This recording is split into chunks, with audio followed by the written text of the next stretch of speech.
Hi, it's Diane here again, and the mental health wellbeing worker for LGBT Health Edinburgh.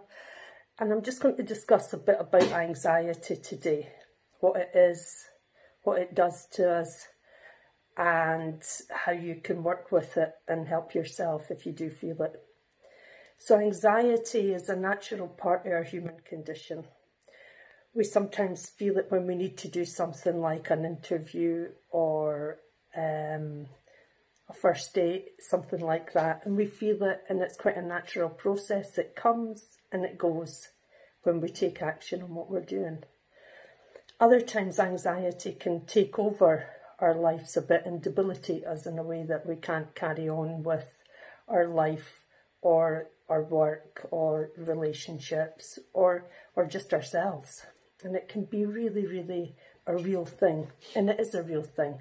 There's lots of chemicals buzzing about your head when you're feeling really anxious, and that is happening. It's not in your imagination. But what it also does is cause a lot of adrenaline in our body, and we can feel that can sort of affect our stomach, our breathing become faster, or we feel that we can't breathe. Our thoughts are dashing all over the place. Like, I always think it's like a washing machine on full spin, and we can't quite focus. At times we can feel disassociated from our bodies, which means we don't actually feel like we're in our bodies or we're in a place. And these are all what feel really huge things are quite they're not going to do you any real harm. And actually, if you start thinking of it like a wave, that you're riding a wave when an anxiety attack comes, it will reach a peak and eventually go down even by doing nothing. But why suffer? Why sit with that? Here are a few tips that I think can really, really help. The first one, without doing anything else, is the breath. If you can concentrate on your breathing, sort of breathing in through your nose and out through your mouth, and really blowing that last breath out through your mouth till you've nothing else left, and you will naturally breathe in again. But that really pushes out any extra energy or adrenaline that can be running through your body. And just even by focusing and stopping, like we spoke about earlier this week, just really focusing on the breath alone.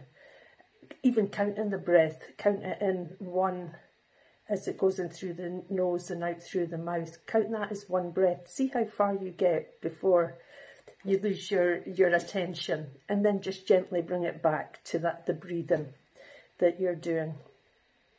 Another thing is adrenaline. Adrenaline is like, you've probably, or you might have heard of the fight, flight, freeze. Some of us feel like we're getting ready to battle because we're so hyper alert that we think something bad's going to happen. Other people freeze. They just freeze. It's too much and they sort of close off. And that's a way that our body is protecting ourselves. And also, what was it? Fight, flight, running. Some of us feel like we just want to run in the other direction. I know I've had that quite a few times in my life. But this adrenaline can be worked off by actually running or doing something physical. If you don't feel like going outside and running around the block, if you've got stairs in your house, use them to work off any excess energy. And also, even just jumping about, putting some music on, distracting yourself is another really good thing to help, which can be doing a puzzle, getting in touch with your senses. What am I seeing at this moment? Oh, I'm feel your feet on the ground. What noises are you hearing? Just to bring you back into a space of being here in the here and now, because I was speaking earlier about dissociation and not feeling connected to your body.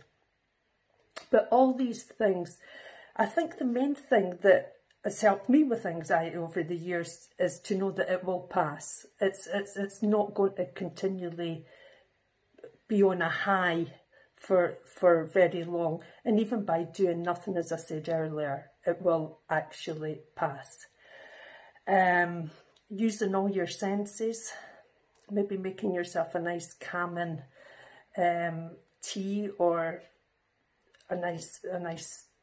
having a nice lunch, preparing it, really connecting as you're preparing it, really saying, right, I'm reading the instructions. You know, all these things distract and bring your attention and focus into the here and now.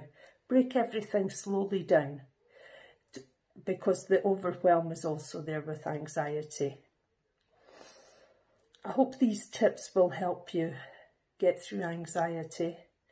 And always, always be kind to yourself. You're not failing in any way by feeling anxiety. In fact, it probably means you're quite in tune with your emotions in the first place, and you're finding ways to connect with it and balance it out, so that you can find some peace with some of the stresses and strains that everyday living happens to us. Okay, I will be back tomorrow to speak about a hope box, and that will be the final chat that I'll give, but it is quite a good one, and it's making yourself your own present for Christmas or over the festive holidays, a survival pack. See you soon. Bye.